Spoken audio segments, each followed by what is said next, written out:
Khamrang Bula Highway number Somale Palina Laymin car massage top zona mi kha APWD National Highway Division 5 chuan thing top point in rin chanan pe char chara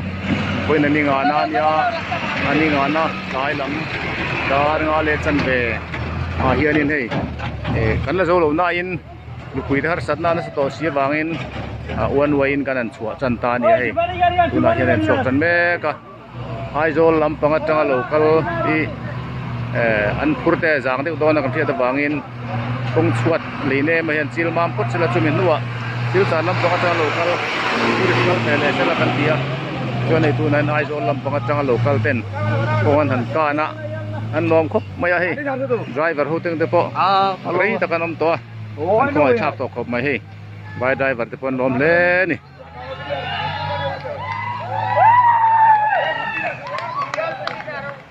vai driver lom te pon out sel chul mai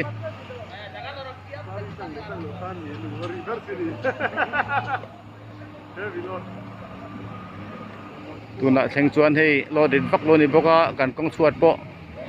ti hian a khuar lem lovin alang hia ten an chil bel photanga nakina a phurin teu local velenga za tang tam na khok sa khok maya sil chan lam panga changa lo chhokhan tang chu mai to boka ganin san rei tak chung lai ko nga hianin kaldon ani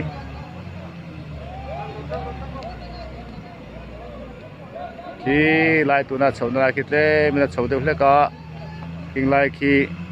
nakina chuanin metar ni vela lai niam le langai turania jolo chung chungin kaltir kan do wangin hei kanan kaltir tham thram ani